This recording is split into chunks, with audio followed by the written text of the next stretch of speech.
right, YouTube, we see you. Facebook, we see you. We live on Twitter X, Instagram. We just launched up on the gram, okay?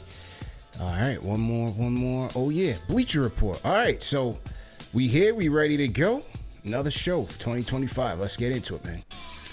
All right, here we go. Salute to Knicks Nation on this Thursday afternoon, a lunchtime edition of KFTV's live stream, CP the franchise in the building, a Bleacher Report simulcast. Salute to everybody tapping in wherever you guys are watching from. On today's show, you know, the February trade deadline is just a month away, and we are going to get into some realistic trade ideas with our guy, resident capologist, Yossi Goslin, back in the building. So lock in, hit the like button, hit the share button, and subscribe to the channel, man. A lot of you guys are back at work. Some of you guys went back to school. So you need a little KFTV fix in your life. If post-game live isn't enough, we got you covered, man. Like, share, subscribe to the channel. Let's get into it. And let's go, man. Yossi, welcome back, man. Happy New Year, man.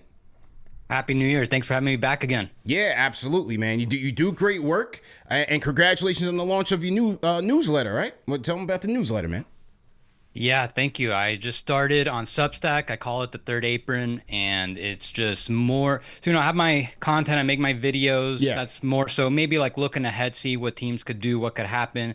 Then this Substack I launched, it's more like a little deeper analysis, looking into things, trends, maybe some like research now and then. So a lot like hardcore salary cap analysis, if that's something you'd be into. I launched it 3 weeks ago. I'm pretty encouraged by the support I've gotten so far.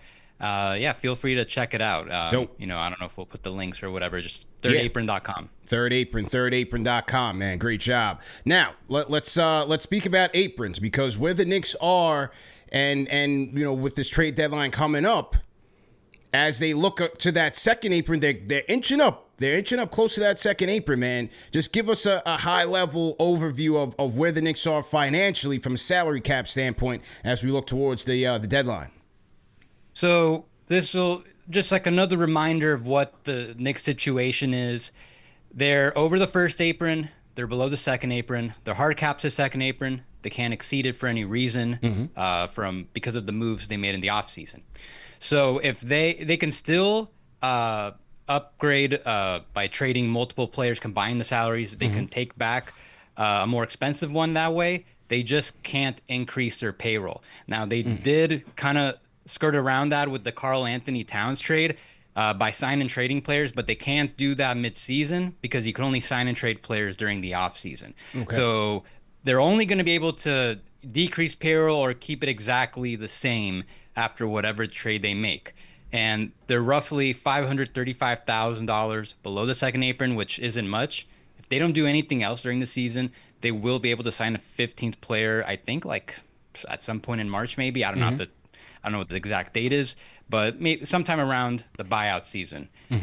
But they also can't get anybody who's bought out. If a player had a mid-level exception salary or more, because they're over the first apron, they can't go after that guy. Right. So they're right at the second apron effectively, but that still doesn't mean they can't get like someone moderately expensive. They could still combine some of the guys. Most of the trades we're gonna go over involve Mitchell Robinson and Precious Achiuwa. They could combine those guys, bring back someone making like a pretty decent chunk of money, and still be able to fill in the back end of the roster. So that's just the thing to keep in mind. They have to decrease payroll. That's the biggest thing. Right. They can't increase payroll in a trade now. Right, because right now they're about $500,000 at that second apron. Right, so as you said, they can still aggregate those contracts, but they can't get past that second apron just through the moves that they could potentially make. Yeah, and they just can't increase the payroll in the trade. Got you. Yeah. So now let's say for argument's sake they didn't make a trade at the deadline, but they did try to sign a 15th guy. Are we now saying that he would have to fit in?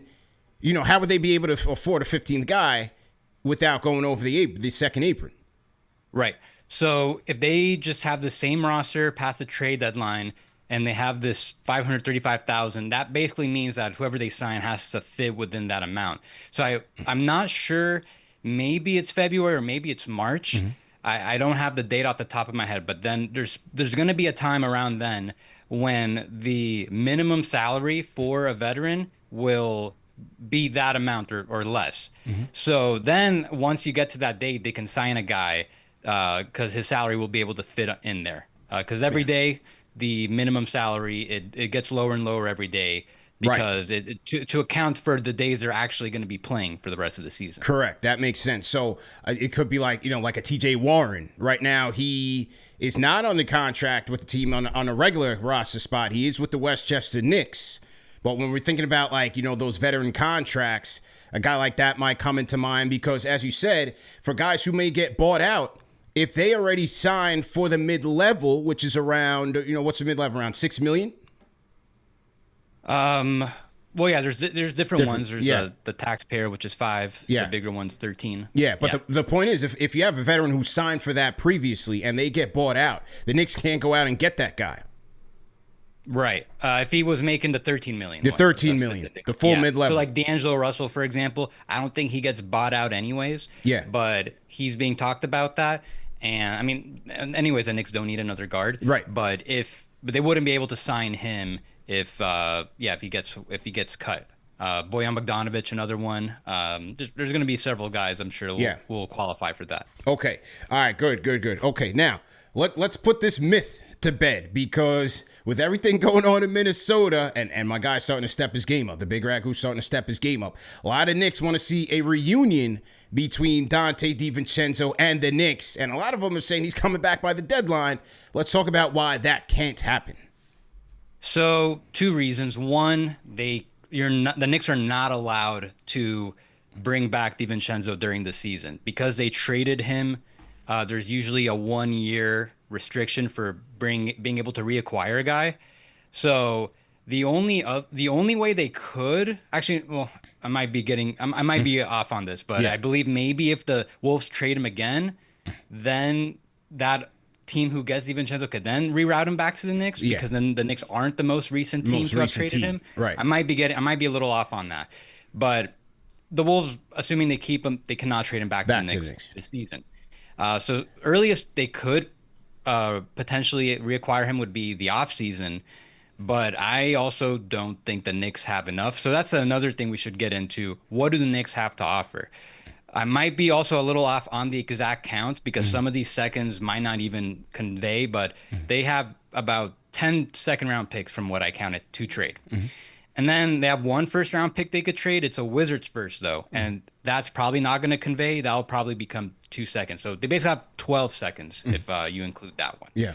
So I don't know if a bunch of seconds is going to be enough to bring back a guy like DiVincenzo, but we're going to go through a couple trades. I came up with some guys, not as good as Dante DiVincenzo, but I think could potentially be gettable for the Knicks on the by the trade deadline for what they have to offer and fit within all their apron restrictions. Okay, all right. So let's go, man. Let's kick it off with number 1, trade number 1. What do you got here, man? So this one, I like this a lot more during the offseason, right after they traded Dante DiVincenzo, because once they got Cat, we weren't exactly sure what the starting lineup would be. Obviously, with Josh Hart being in, but he was coming off the bench. It would have been, at the time, the pipe dream would have been you could keep DiVincenzo in the lineup, bring Hart off the bench. But now seeing how the team has played, Hart solidified his spot, and they have a lot of guards. But I brought up earlier, right after they traded DiVincenzo, for them to get Bogdan Bogdanovic. He, older than DiVincenzo, but does some of the same things. And he has a $17 million salary. So the most common trade package I'm going to have sent out involves sending out Mitchell Robinson and Precious Achiuwa. Now, another thing I should mention is that some of these trades, including this one, probably going to require a third team because I don't see the Hawks wanting to take back Mitchell Robinson. So a lot of these examples, I'm going to just say the Pistons. They have $14 million in cap space. They could easily take on Mitchell Robinson. Maybe they get some Knicks second-round picks to help facilitate it and save these teams they're trading with a lot of money. So That's one that I liked a lot earlier in the offseason. Now, not as much for all those reasons I explained. Maybe, but if you're doing that, if you're sending out Mitchell and Precious, you could still bring back another guy, maybe like Garrison Matthews or David Roddy. They could still fit them under the second apron. So that's one. Don't like it as much now, but just worth a mention in case the Knicks did want to get another like higher end guard upgrade off the bench. Okay. All right. Next one. All right. Next one. So this one is for Terance Mann. So he's been a pretty solid role player for the Clippers all these years, but he's been pretty bad this year. It's probably his worst season, and he's injured too. So for the Knicks, it might be a buy low type of situation. And he's kind of a poor man's heart, just not nearly as good of a rebounder, but does some of the same things. He could be a quality wing guy off the bench. A lot of these guys I'm mostly going to be talking about are wing players because I think that's what the Knicks could really use. I would say wing and front court. A little tweener wing and a big for insurance for sure. Yeah. So with Mann, he did extend recently, but the way they extended it, it still allows him to be traded this season. CAA guy, so maybe there is some interest from the Knicks. Always worth mentioning those elements. So Mitchell Robinson for Terance Mann does work straight up for both teams with the salary matching aspect. I would imagine the Knicks have to trade some draft picks to interest the Clippers since Mitchell's been injured all year. We don't know what the situation is.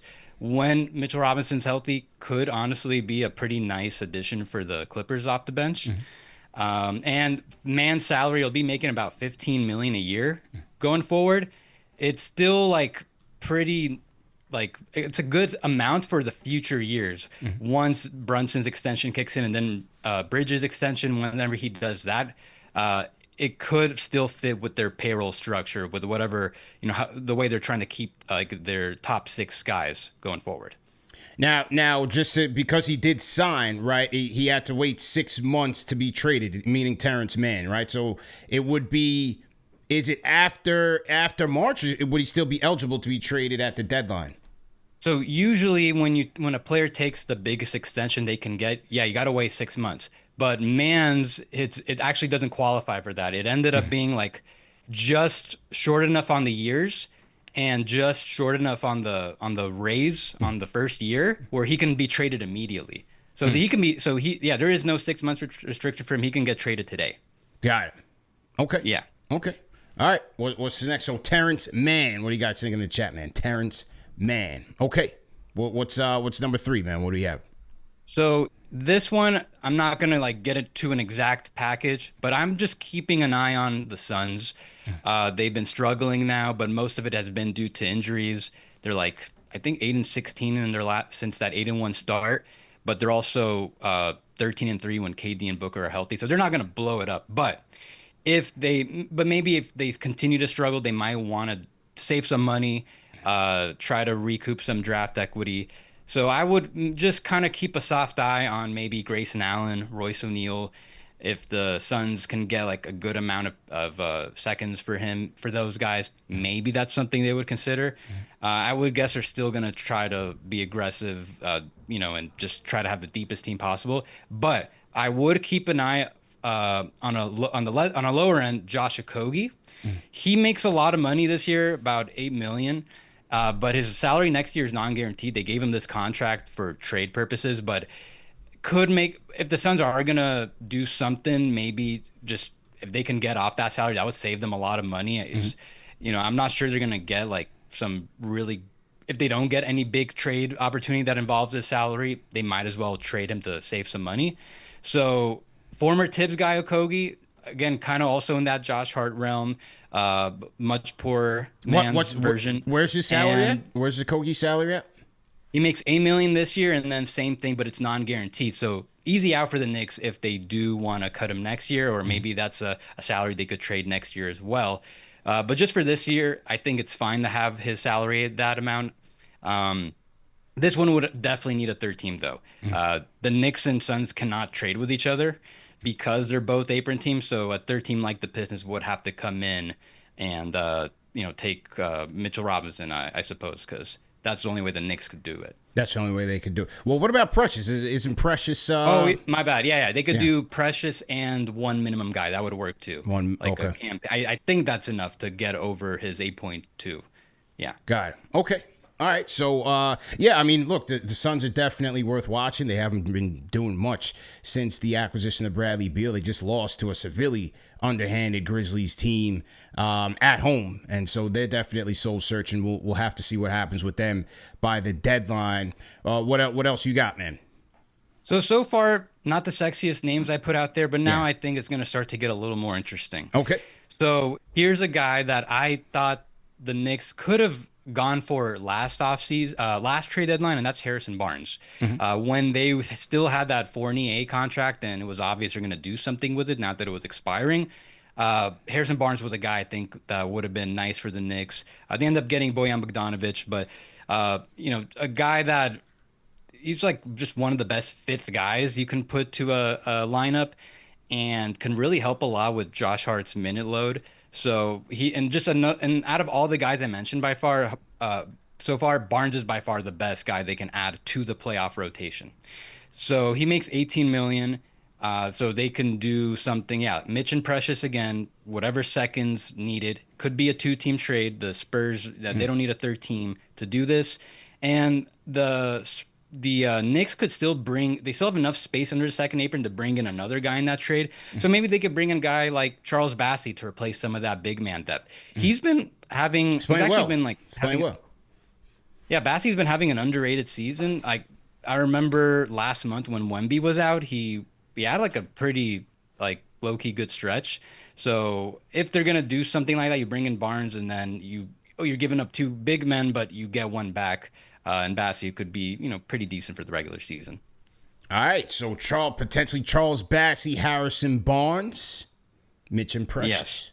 I think that the challenge is, especially with Mitch and Precious obviously being one of their 2 of the most tradable assets, it's like you need that front court depth, man. Yes. So it's kind of like how that's why this trade deadline is so difficult to predict with the Knicks, because every player who has the potential to be traded, you can also make the case, an equal case, to say they need to be here for the rotation. Yeah. It's going to take some crafty work by Leon and Brock. Yeah, but I'm also getting another big man. It's, a little easier than getting a wing. I think if they can get a quality wing player like Harrison Barnes or the guy I'm about to name next, for these big guys, I think it's worth doing it and then figuring out the backup rotation later. Because especially now that you have Towns, he's playing 40 minutes a night. You don't need, like, even if Mitchell Robinson is healthy, I'm not even sure how much he's going to be playing at this point once he comes back. Like, definitely maybe not as much as he was before. That's something that, you get the wing. I think it's worth getting a wing now. Figure out the big man stuff later. All right, man. Salute to everybody in the chat. Once again, hit that thumbs up button for your boy, CP the Franchise, Yossi Gosselin. On the other side, we are going through some realistic Knicks trade ideas. Salute to everybody watching, man. YouTube, Instagram, Facebook, Twitter, X, and Bleacher Report. Salute to Bleacher Report. Let's see. We got Zay1184. He says it's not just getting another big man, but it's a big who is as productive as Precious. Shout out to T Amazing. Shout out to Rock 2 and Dylan on the YouTube side. All right, man. What do you got, man?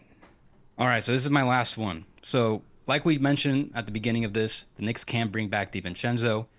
I'm not sure that changes next year, but there is another guy that I could see, a former Knick, coming back, and that's Obi Toppin. So he had a rough start to the season with the Pacers, been much better as of late. And the thing with the Pacers is that they're probably going to make some type of cost savings move in the future, because they're already going to be pretty close to the luxury tax next season. So if they re-sign Miles Turner, he's their biggest guy unsigned right now. That's going to put them pretty well into the tax. So it seems like they'll probably move someone. They're just not a team that pays the tax. So could be a guy like TJ McConnell in the offseason, but then also maybe a guy like Obi Toppin, who, you got Jarris Walker there. I haven't been paying too much attention to how he's been doing, but that's maybe a guy that if he starts to improve, makes Obi a lot more expendable. Especially with Pascal Siakam there eating most of the minutes at the four. So for the Knicks end, they can do Mitchell Robinson straight up for Obi Toppin. That works, keeps him under the second apron. But there's no way the Pacers, I think, are taking back Mitchell Robinson. Their team for sure needs to get involved. Again, like I'll throw out the Pistons. They could take him, Mitchell Robinson, in with all that, all their cap space. So the Knicks got to hand out a good amount of second round picks to both teams to facilitate this. Then the Pacers, like I said, they save a lot of money for next year. They get some value for Toppin now, and they save some money this year as well. They're like right under the luxury tax. They can't really do anything right now, so this would give them more flexibility to do some other stuff this season. We know what Obi Toppin brings to the Knicks, but I think part of the reason they moved him at the time when they did was, one, he had 1 year left on his deal, so it was kind of unclear what he's gonna. I mean, maybe they knew. I'm sure they knew what he was gonna want what he wanted to get paid, but whatever it was, now he's making like 12, 13 million a year. Didn't quite make sense at the time while they still had Julius Randle playing as many minutes as he did. So now that he's out of the picture, I think bringing back Obi Toppin makes a lot more sense now, especially at the salary he's making. Just much needed athleticism to the bench. And he's shown that he can be like a legit playoff rotational piece. He played 20 minutes a game for the Pacers last year in the playoffs. He played 15 per game with the Knicks before. So a guy that can, not only play the four, but also a little bit of the five, like he's been doing with the Pacers recently, and maybe some three. So like just very versatile guy to bring off the bench for the Knicks. Yeah, shooting 35% from three this year. Obi, he and Tibbs, they had a little bit of a falling out there with the Knicks. Wanted more of an opportunity. Got it with the Pacers. Looked pretty good with them in the playoffs last year. And so let's see what the future holds for him. As you said, Pacers do have Jarris Walker kind of integrated now and kind of waiting in the wings. Maybe he takes over that spot for Obi. When you look at, as you said, the Knicks have a ton of second round picks. When you think about the salaries and offsetting and thinking about how close they are to the apron, is there a picks only move that they could potentially make without losing Precious or Mitchell Robinson that would still keep them below the apron?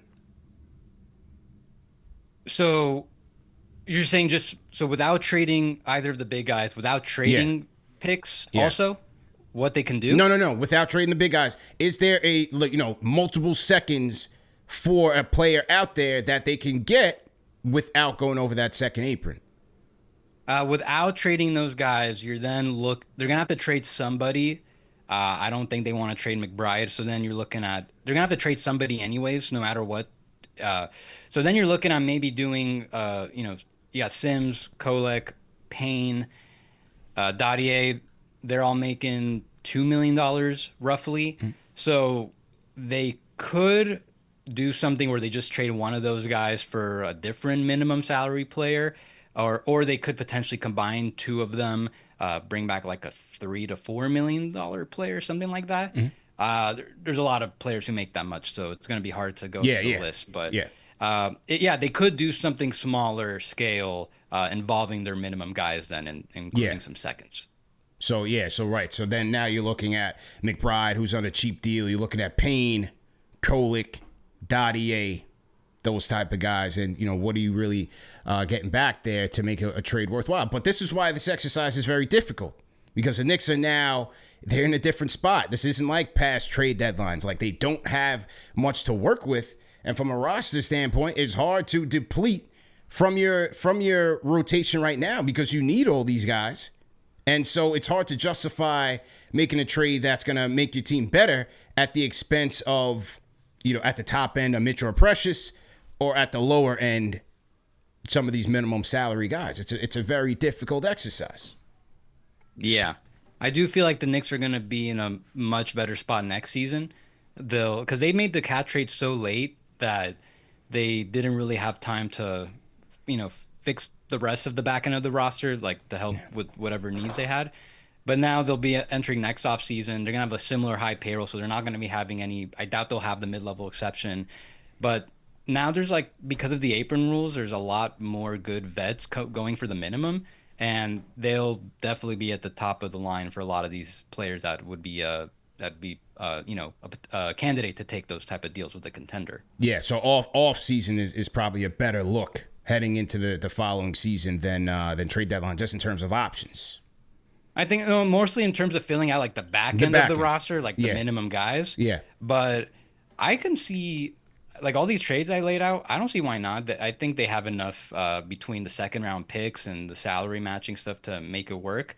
Like, I guess the biggest thing is they just got to figure out then if they're sending out so many big men, how are you going to bring it back? But let's see. Maybe they can. Maybe they could hit both birds with one stone. How about a Charlotte trade, man? Fans want Nick Richards in the building, man. How do we get Nick Richards in here? Damn, I forgot to write this one down. I actually had in the back of my mind, same package, Mitchell Robinson and Precious Achiuwa for Josh Green and Nick Richards. So you get the man. I can't believe I totally forgot about this one. Yeah, but yeah, you get that big guy off the bench, but then you also get a pretty like in the same realm as the Terance Mann and some of those guys I mentioned. You get a pretty solid point of attack guard in Josh Green. That one. Yeah, I think I like that one the most out of everything else I've mentioned. Yeah, I think Richards would be a nice scoop. Green as well. I like Green. He's a scrapper. And I don't know. Yeah, that would require a lot of seconds to get done. And on top of both Precious and Mitch, you say? Yeah. Got you. Okay. Yeah, man. Definitely a difficult exercise. We'll have to see what happens come the deadline. Now, Mitchell Robinson, just in terms of an injury update, according to Tom Thibodeau, he could be back maybe by the end of the month. He hasn't been cleared for full sprinting yet, but he is making his way and could be cleared for practice, according to Tom Thibodeau, sometime this month. So Block Nest Monster could be wrapping up. I don't know if a month time is enough of evaluation to see where they want to go. I wouldn't be so pressed to trade him just yet because I just don't see the return. But we'll see, man. One thing about Leon Rose and Brock All and those guys is that at the trade deadline, they always figure out a way to get something on the margins. When they first got here, it was Derrick Rose. They did get Cam Reddish. That flopped. They turned him into Josh Hart. So they've always been able, last year they get Bogdanovic and Burks. That didn't work out so well for them, but they're always kind of active around that deadline. Now it's time to earn their money if they're going to make a move because they're in a tight squeeze, man. Overall tight squeeze. But I'm pretty confident they'll be able to get some depth at this trade deadline. Maybe not these guys I mentioned, but maybe someone that you get him, you might not think too much that he'll be a big contributor, but then, they always manage to bring in some guys that they end up surprising us. Yeah. And some guys that slide in. You had a couple other names who you think could be on the move this trade deadline. Just throw them out there kind of rapid fire. Some names to keep an eye out on. So when you mentioned about Mitchell Robinson just now, one thing they could do straight up, Robert Williams. I don't know if they have enough. I don't know if the Blazers want just a bunch of seconds to make that swap, but you're going from, also kind of a strange move. You're going from one injured center to another similar injured center. There's obviously Jonas Valanciunas, a guy that's been pretty linked to the Knicks and the Lakers. The Knicks can easily make a trade for him. If the Sixers want to save some money, maybe Andre Drummond. I haven't paid too much attention to how Drummond's doing. Don't know if the Sixers would want to even make that type of deal. Some other guards I like. There's John Conchar, Gary Harris, some bigger wing players. I could also see Torrey Craig, Chris Duarte, Jayshawn Tate, and for some big men on the cheaper end, maybe Day'Ron Sharp and Xavier Tillman. Just some guys that I could see being available and wouldn't cost too much to get. All right, well, there we go, man. Well, we're going to keep an eye out on things come the deadline. And if they make a move, man, we got to bring you back down, break down the cap situation, the cap ramifications, and see what the second half of the season outlook looks like for this team, man. Well, good job by you, man. Appreciate the time, Thank you, man. Yeah, looking forward to that. Yes, sir. And once again, tap in with Yoshi on the Third Apron newsletter, correct? Third Apron newsletter. thirdapron.com. That's my Substack for those who just checked in. I launched it 3 weeks ago. Much deeper, hardcore salary cap analysis. If you're into that, take a look. I think you guys will really enjoy it. You could also follow me on my YouTube. It's also Spotify, Apple Podcasts, just my name, Yossi Goslin. I do a lot of salary cap type analysis on every team. All right, there we go, man. Well, Yoshi, appreciate the time. Happy New Year again, and we'll catch up, man. Happy New Year to you too. Thank you. Yes, sir. All right, man. That was our guy, Yossi Goslin, in the building. Salute to everybody in the chat, man. Hit the like button, hit the share button, and subscribe to the channel. YouTube, Bleacher Report, Twitter, X, Facebook, Instagram. Salute to you guys, man. Thanks to everybody for tuning in. And what do you guys think, man? What do you guys think? Hold on. Let me just make sure I get my camera and everything situated for the good people of the gram.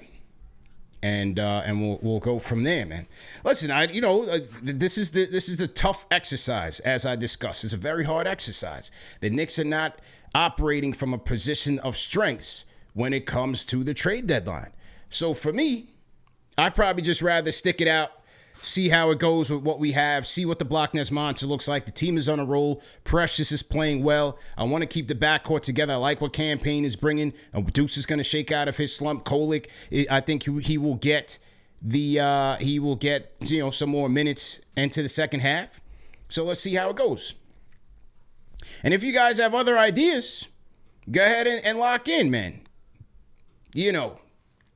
Can't knock the ideas if you don't have something better. Just remember, they are in a tight squeeze when it comes to the second apron. They are in a tight squeeze in terms of the guys who they can trade.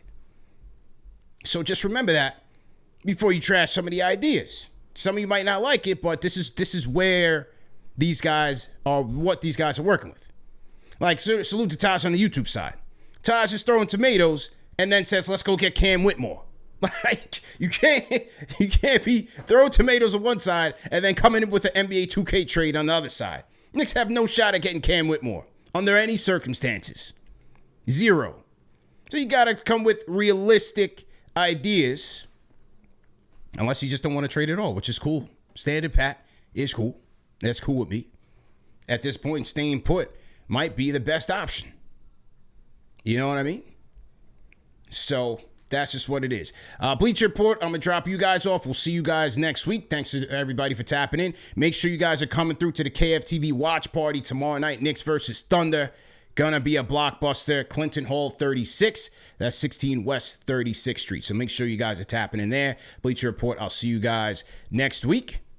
On the YouTube side, let's talk, man. What are you guys thinking, man? Taj says he has 18 DMPs in Houston. That don't mean they're going to trade him. Come on, Taj, man. Come on. We're not getting Cam Whitmore, man. He explained to you that you can't get Dante back. So, some of you guys are looking for sexy trades. Almighty Finesse, Sexton is realistic. What are you getting Sexton? Who are you getting Sexton for? I don't know what that crazy sound was just now. Oh, shout out to BJ Ferguson on the Facebook side. BJ Ferguson says, I'm with you. Run it back with what we have. Okay. I'm with it. I'm certainly with that. Let's see what else you guys have on the... All right, I'm going to close that out on the Facebook side. Let's see what else you guys have. Stand pat, Webstar, real Webstar, let's stay put. Okay. So a lot of you guys would rather just stay put, man. I'm not against that. Like I said, the options are slim, but Leon and those guys have a way of surprising us. So we'll do the damn thing there. Hang on, this is Alex right now calling us. Hang on, Al, what's good, man? You on speakerphone? You live on KFTV, man? How you feeling, man? Is this a speakerphone worthy conversation, or do we need to chat offline? This is a chat offline. Okay. Conversation. All right, cool. I'll call you back. I'll call you back. All right. All right, that was a Stratocaster, man. So I don't know. We might have to put some fires out. But we'll get to it, man. Salute to everybody in the chat. Hit that thumbs up button for you boys. Like I said, watch party tomorrow. Clinton Hall. Looking forward to that. And shout out our sponsors, man. Check out our sponsors over at Mando Whole Body Deodorant, fellas. Hey, some of you guys need that full body deodorant. The good thing about Mando is 72 hours of odor control. All right, they got body wash, all types of deodorant, solid form, liquid form. You guys are good to go. You know, some of you guys might have that problem. You know, hey, it is what it is. No judgment. But check it out with Mando. And all natural ingredients, so you don't have to worry about that aluminum and all those things. And use our code at shopmando.com to get $5 off the starter pack. We've been giving away a lot of sample starter packs to KFTV Nation. The reviews are coming back solid. And like I said, I rock with Mando heavy, man. So make sure you guys are going out there and getting the Mando whole body deodorant. Okay? All right, man. Now I'm in the dark on the YouTube side, not anymore. All right. 800 people in here. Shout out to my guy RGT85, $10 super chat franchise channel member says, Mitch and Dadier are the only pieces I'd be interested in moving. Kolick and Huck have too much upside. Dadier ain't playing for 3+ years. Get me a backup center or stay put. Okay. All right. So that's what RGT says he wants to do. So he says, Mitchell Robinson, Dadier. What do you guys think? Of the options out there, who are the guys that you would be most willing to part with if you were to make a move? We just gave you some of the names. Dadier, Mitch, Payne, McBride, Precious, Kolick. You know, those are the names. Those are the names. I should have talked to him about Isaiah Stewart, Jamrock, Jericho Sims, and a couple of seconds for Isaiah Stewart. Would the Pistons be motivated to take that on? Yeah, a lot of you guys I would love to have Isaiah Stewart in here, but for that price, of course, I would do that. But would the Pistons be able to do that? And then also on top of that, can the Knicks make that work from a second apron standpoint? I believe Isaiah Stewart. Are you sure? Let's take a look at his contract. Isaiah Stewart's only making $3 million. Are you sure about that? I could have sworn it was more than that. Isaiah Stewart is he's making $15 million, fam. You talking about this is Mitch territory? Yeah, Isaiah Stewart ain't making no $3 million. He's making $15 million. This is what I mean. You got to part with some of your guys to get somebody of legitimate impact. Somebody on the IG side says Mitch for Kessler. You think Danny Ainge is taking on Mitch for Walker Kessler? Got it. This is why this show was called Realistic. Now, realistic might not mean good ones. We just talk about realistic options.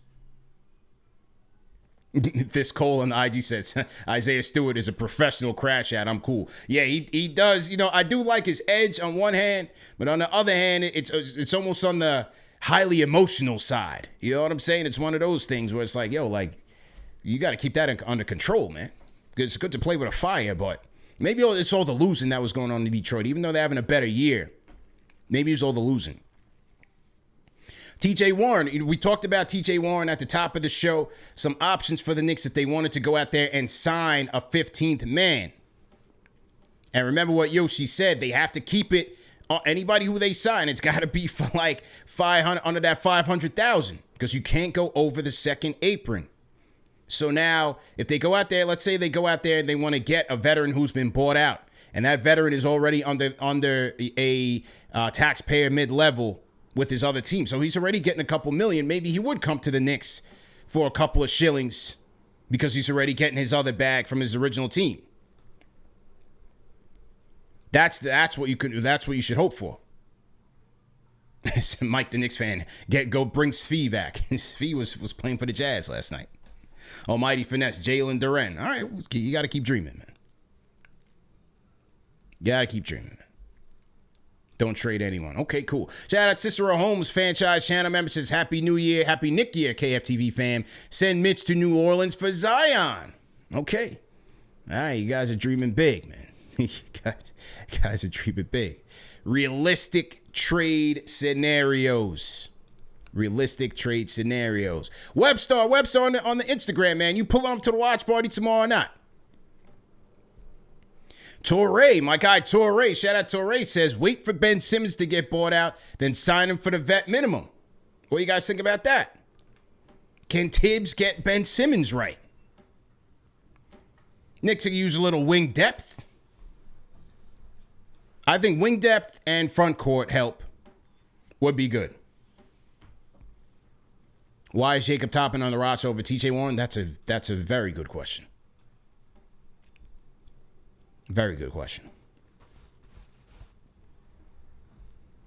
Oh, SDG Nick. All right, yeah, let me get you in here. SDG Nick wants to chat it up. Let me get him in here.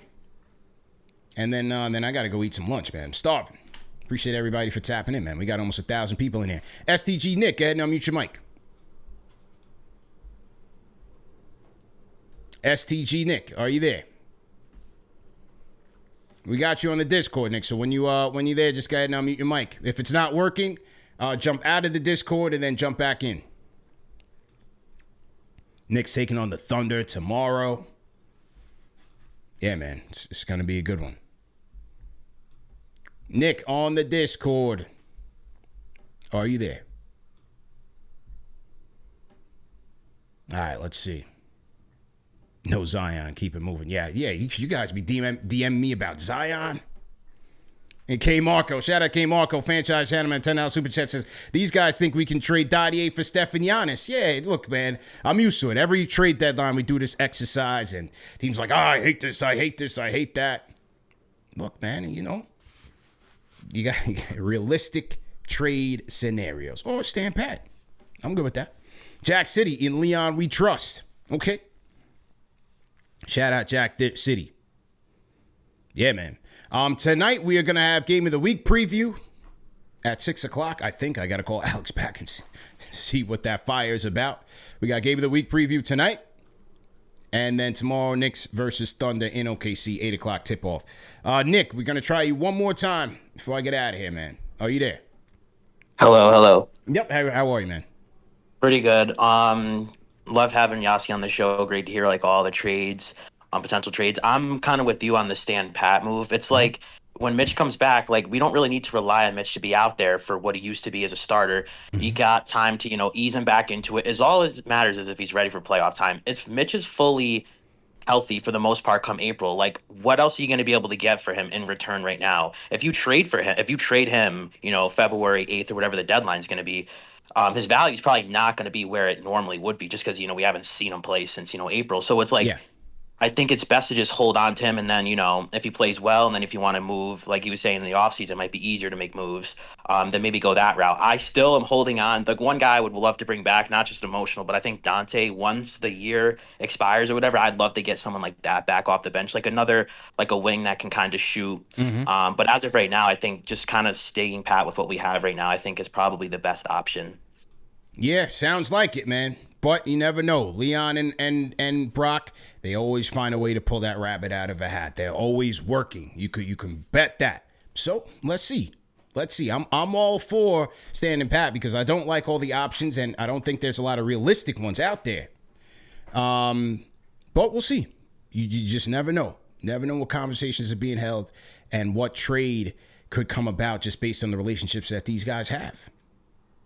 So we'll see. Agreed. I think just the biggest thing too with this year compared to past years, you mentioned it before, was just the limited resources they have with them being so restricted with the second apron, and then also them not really the assets they do have off the bench. It's they need them. It's they not really last year when they were able to trade Grimes and all those guys that we able to give up. Now it's the few guys we have off the bench, we kind of need them in the rotation. And it's if you're giving them up, it's they got to be able to give equal or better production. So yeah. That's right, man. Well said, man. All right, man. So we'll tap in tomorrow. Try to stop by the watch party if you can, man. Clinton Hall 36, man. Honestly, I probably will. Over by MSG. What time does it start again? I mean, we'll be there. I'll probably be there from about 6. The game starts at 8. Eric L. beats on the 1s and 2s. We got happy hour specials. Sit down, have some wings, chill out for a little bit. It's going to be a good time, man. All right, cool. Sounds good. I'll stop by. Thank you. All right, man. STG Nick on the Discord. All right, family. Well, this was a good exercise. Hopefully we help get you through your lunch day. You guys are back. Holidays are over. Kids back in school. Everybody's back on the grind. So we got to get back to the lunchtime lives. Either way, thanks to everybody for tuning in. Like, share, and subscribe to the channel. Do us that favor every time you come in here. Goes a long way for the #1 show. For the fans, by the fans. The hottest teams in the NBA clash on Friday. Knicks versus Thunder. It's go time. We've been eating off of these bum teams and, hey, handling business. I wanted to see them go 6-0 in that stretch. They did. 9 wins in a row. Team is looking good. Hopefully you get the captain back off the calf injury. And let's go. Let's go. It's go time, man. Everybody on the IG side, I'll holler at you out tomorrow. Facebook, YouTube, Twitter, X. It's been real, man. Let me make sure I'm not missing any super chats. Teddy Payson, $5 super chat says Knicks are really good. I'll send Mitch to the Raptors for Kelly O. What do you think? And let's go Knicks. Hey, man, you guys know I've been a Kelly Olynyk fan for a long time. I don't think he's getting that from Masai. I don't think. I think, they wanted him home. I don't see how that helps them. So I don't see it. But I would do it. I would do it. I like Kelly Olynyk. Yeah, man. Wilson123, salute. Said Replay Squad, love the channel. Yeah, man, if you guys missed today's show, hit the rewind button. Salute to the replay gang. And we'll see you guys tomorrow. Clinton Hall 36 is the place to be for the KFTV watch party. Go get your tickets, all free to get in, and kids are welcome. KFTVwatch.com and KnicksFanTV.com, man. I'll see you guys later tonight.